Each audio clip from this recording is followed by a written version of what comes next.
আর এই দাড়িটা তখনই ছেড়ে দিয়েছিলাম যে যতদিন আপনাকে রাজনীতিতে বড় ধাক্কা দেব না ততদিন এই দাড়িটা নিশ্চিতভাবে এইভাবেই থাকবে। উনি সরকারকে বহু সময় বিড়ম্বনার মধ্যে ফেলেছেন, ভুলভাল কেস করিয়ে।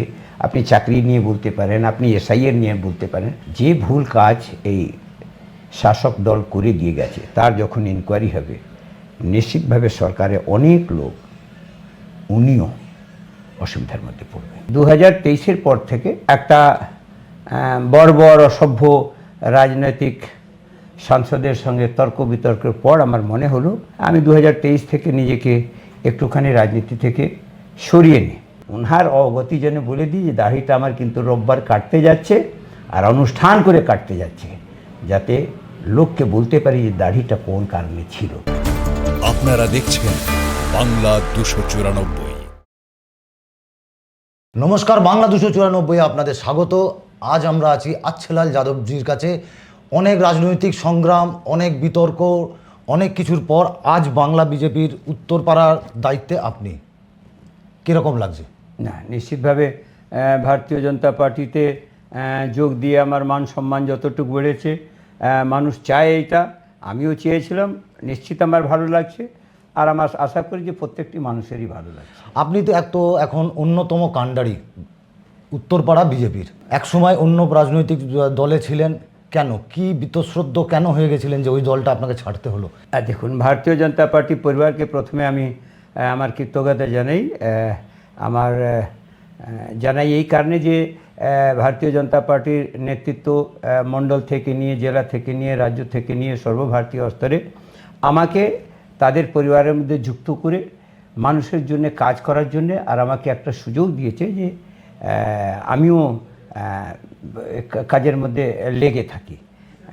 এটা একটা বিষয়। আর কেন বিজেপিতে, এটা একটা বেশি কারণ আছে যে আমি তৃণমূল কংগ্রেসের সঙ্গে যুক্ত ছিলাম, আপনারা সবাই জানেন, কিন্তু 2023-এর পর থেকে, অ্যাকচুয়ালি 2021-এর পর থেকে একটা বর্বর অসভ্য রাজনৈতিক সাংসদের সঙ্গে তর্ক বিতর্কের পর আমার মনে হলো, আর বিভিন্ন জায়গায় জানানোর পর কোনো ব্যবস্থা হলো না বা নির্ণয় দেখলাম যে ঠিক হচ্ছে না এটা, আমি 2023 থেকে নিজেকে একটুখানি রাজনীতি থেকে সরিয়ে নিই। 2026-এ আবার নিশ্চিতভাবে সঠিক জায়গা ছিল যে উত্তরাধিকার সূত্রে কোনো লোক প্রার্থীপদ পাইয়ে দিয়ে একটা অসভ্য পরিবারকে আরও স্থাপিত করে নেবে, তার প্রতিবাদেই কিন্তু যেহেতু পশ্চিমবাংলার মানুষ প্রত্যেকটি জায়গারই, এক জায়গার না প্রত্যেকটি অ্যাসেম্বলিতেই চাইছিল যে একটা পরিবর্তন হোক। যশস্বী প্রধানমন্ত্রী নরেন্দ্র মোদীজি এইটা ডাক দিয়েছিলেন যে পাল্টানো দরকার, চাই বিজেপি সরকার। দুর্নীতি, সেই দুর্নীতি সম্বন্ধে আপনি কি বলবেন? আর কেনই বা আপনি সেই দল ছেড়ে দিলেন এবং সেই দুর্নীতির সঙ্গে আপনি কোনো রকম আপোষ করলেন না? দেখুন, শির দ্বারাটা আমার সিধে ছিল, আমি প্রতিবাদ করেছিলাম বলে ওই দলটার কষ্ট হয়েছিল। আর যিনি এখানেকার সম্মানীয় সাংসদ যারা বলে, ভয়েস অফ ইন্ডিয়া বলে, যিনি কিতকিত করে যে কিতনা হুয়া, সেটা উনি এখন দেখতে পাচ্ছেন যে 2207 কিন্তু 280, এবারে ওই গিনতিটা উনি ঠিক গুনতে পারছেন। মানুষ কিন্তু কখনো এই অধত্বকে, এই অহংকারকে বরদাস্ত করে না। ন্যাচারালি সঠিক জবাব দিয়েছে। ওনার অনেকটা অপদার্থতার জন্যে এই শাসক দলের আরও ক্ষতি হয়েছে। হুগলি জেলার যে আজকে যে আপনারা দেখছেন পরিণাম, দেখছেন যে ফলাফল দেখছেন, সবটার জন্য দায়ী কিন্তু শ্রীরামপুরের সাংসদ। যখন দল বিশ্লেষণ করবে নিশ্চিতভাবে ওনার পরিণতি কিন্তু খুব খারাপ হবে, না খারাপ হওয়ার কোনো কারণই নেই। আপনি দেখবেন, আমি তো খুব আনন্দের মধ্যে আছি। আমি 4 তারিখে ভোট হয়েছিল, সকালবেলা একটা গান করেছিলাম আমি, দিল কে আরমা आंसुओं में बह गए, हम वफा करके भी बेवफा, मैंने वो तन्हा रह गए। ठीक है, ये एक गाना है था बहुत पहले। उस दिन सुबह से हम बोलते थे कि 5 बजे के बाद से बाप बेटा सिर्फ यही गाना गाएंगे। আর ওই গান উনি করছেন, ওনার কাছে কোনো পথ নেই। আর আমি এটাও বলেছিলাম যে উত্তরপাড়ার মানুষ, আপনারা নিজের ভোট একটা দিন, আর এখান থেকে আর শ্রীরামপুর লোকসভা থেকে বাপ বেটাকে বিদায় দিন। স্বাস্থ্য পরিষেবা উত্তরপাড়ার মধ্যে নিশ্চিতভাবে খারাপ আছে। তাকে ডেভেলপ করে কি করে নিয়ে যাওয়া। কেন অ্যাকচুয়ালি একটা সাংসদ বিগত 4 বার জেতার পর এখানেকার ডেভেলপমেন্টের জন্য কখনো ভাবেননি।